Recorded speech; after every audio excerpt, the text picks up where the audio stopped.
आज गणतंत्र दिवस की सुबह है, लेकिन ये कहानी किसी भव्य परेड ग्राउंड पर नहीं हो रही। ये कहानी हो रही है एक साधारण मोहल्ले की धूल भरी सड़क पर, एक तंग गली के मोड़ पर। गली के नुक्कड़ पर तिरंगा फहराने की तैयारी चल रही है। एक तरफ भव्य मंच बना है जहां इलाके के नेता आने वाले हैं, और दूसरी तरफ एक टूटी हुई पाइपलाइन से पानी बहता जा रहा है, कीचड़ फैल रहा है, गंदगी बढ़ रही है। एक युवा नागरिक कहता है, चाचा, ये कीचड़ साफ करवाइए। थोड़ी देर में तंत्र के बड़े अधिकारी और नेता आने वाले हैं। ये हमारे गणतंत्र का अपमान है कि झंडे के नीचे इतनी गंदगी हो। चाचा जवाब देते हैं, बेटा, गणतंत्र का अपमान कीचड़ से नहीं, इस प्यासी बस्ती से हो रहा है। 3 दिन से पानी नहीं आया, आज पाइप फटा तो मैं इसे जोड़ने आ गया। वो युवा फिर कहता है, आप बिना परमिशन के सरकारी पाइप को हाथ नहीं लगा सकते। ये तंत्र के खिलाफ है। आपको विभाग को फोन करना चाहिए था। नियम कहता है कि बिना वर्क ऑर्डर के कोई काम नहीं होगा। चाचा मुस्कुरा कर कहते हैं, बेटा, विभाग को फोन किया था। उन्होंने कहा कि आज 26 जनवरी है, सब छुट्टी पर हैं और जो ड्यूटी पर हैं वे परेड की सुरक्षा में व्यस्त हैं। तंत्र सो रहा है, इसलिए गण यानी नागरिक को जागना पड़ा।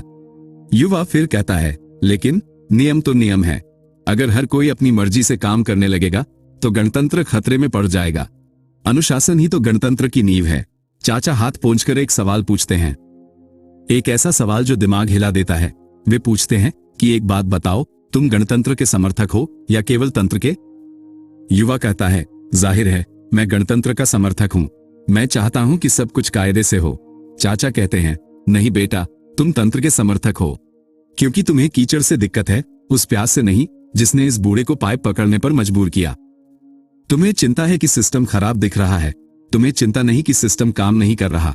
और फिर चाचा ऊपर फहराते तिरंगे की ओर इशारा करके कहते हैं, वो झंडा इसलिए नहीं फहराया गया था कि हम नियमों की बेड़ियों में जकड़ जाएं। वो इसलिए फहराया गया था कि इस देश का आखिरी आदमी इतना समर्थ हो कि उसे किसी साहब के दस्तखत का इंतजार न करना पड़े। तुम कागज बचाने निकले हो, मैं प्यास बुझाने निकला हूं। अब बताओ, असली गणतांत्रिक कौन है? युवा तर्क देता है, लेकिन बिना तंत्र के तो अराजकता फैल जाएगी। चाचा कहते हैं, तंत्र सिर्फ एक औजार है बेटा। अगर औजार हाथ काट दे तो उसे फेंक देना चाहिए। जिस दिन नियम इंसान की मजबूरी का मजाक उड़ाने लगे, उस दिन समझ लेना तंत्र जीत गया और गणतंत्र हार गया। तुम उन नियमों की वकालत कर रहे हो जो आज एक गरीब के घर में पानी पहुंचने से रोक रहे हैं। और फिर चाचा धीमे से लेकिन भीतर उतर जाने वाली बात कहते हैं कि कभी कभी सबसे खतरनाक भ्रम यही होता है कि नियम ही हमेशा न्याय होते हैं। अराजकता नियम टूटने से नहीं फैलती, अराजकता तब फैलती है जब न्याय टूट जाता है। जब नियम और कानून भगवान बन जाएं, तब इंसानियत बलि चढ़ जाती है। बेटा, नियम की पूजा मत करो, उसके पीछे की भावना की रक्षा करो।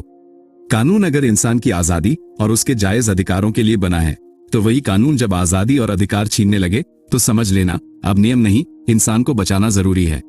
और कभी कभी इंसानियत और सच्चाई को बचाने के लिए नियमों को छोड़ना भी पड़ता है। इतने में सड़क से एक सायरन गुजरता है और लोग तुरंत हट जाते हैं, रास्ता खाली हो जाता है। चाचा कहते हैं, देखा, सायरन की आवाज पर सड़क खाली हो जाती है, लेकिन किसी गरीब की आवाज पर कुछ नहीं होता। लोकतंत्र में सबसे बड़ा सायरन जनता की पीड़ा होनी चाहिए, लेकिन अफसोस है कि सायरन का शोर अक्सर जनता की आवाज को दबा देता है। और पुलिस चौकी में देखो, अगर कोई गरीब रोते हुए जाए तो पहला सवाल होता है, सबूत कहां है? लेकिन अगर कोई ताकतवर जाए तो सुनवाई कुर्सी पर नहीं, खड़े होकर होती है। कानून किताब में सबके लिए बराबर लिखा है, लेकिन कानून चलाने वालों का व्यवहार सबके लिए बराबर नहीं होता।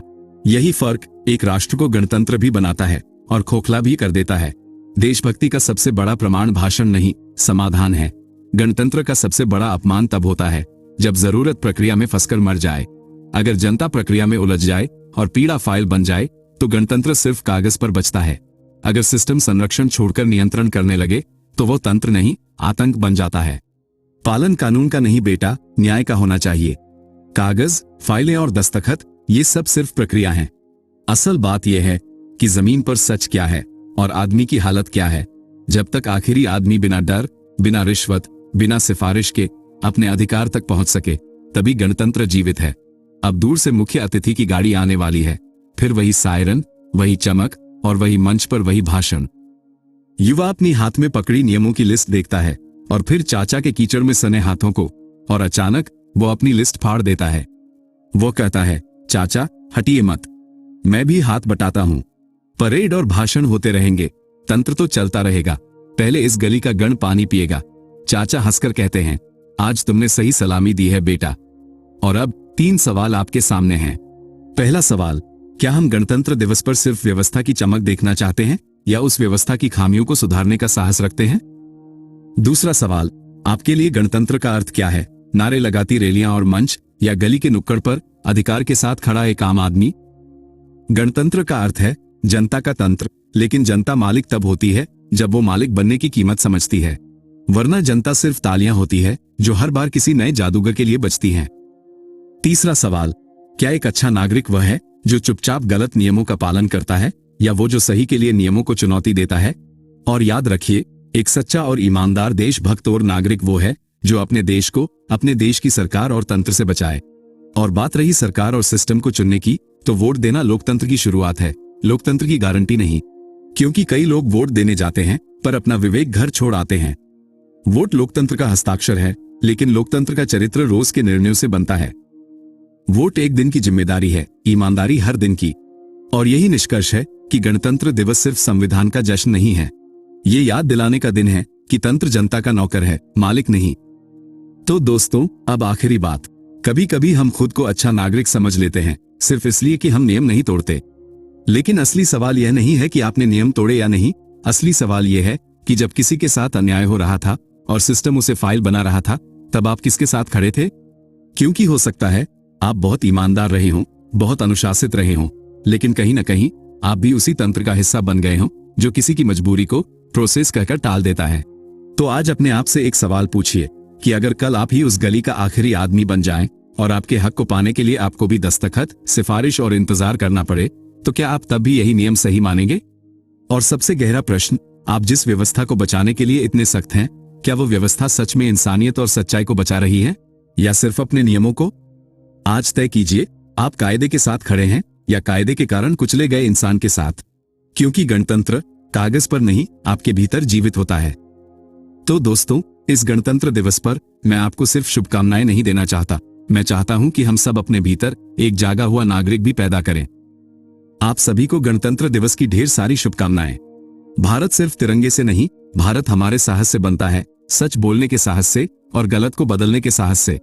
अगर यह वीडियो आपके दिल को थोड़ा सा भी छू गया या आपकी सोच को थोड़ा भी हिला गया, तो ही इसे लाइक करें। और अगर इसने आपको एक भी बार खुद से सवाल पूछने पर मजबूर किया, तो इसे अपने तक मत रखिए, इसे शेयर कीजिए, क्योंकि किसी और का भ्रम आपके एक शेयर से टूट सकता है। और हाँ, कमेंट में हमें जरूर बताएं कि आप गणतंत्र के साथ हैं या सिर्फ तंत्र के साथ हैं। और अगर आप ऐसे ही गहरे, दिमाग झकझोरने वाले वीडियो रोज देखना चाहते हैं, तो अभी चैनल को सब्सक्राइब कर लीजिए। मिलते हैं अगली वीडियो में एक नए सवाल के साथ, एक नई चेतना के साथ। जय हिंद, जय भारत।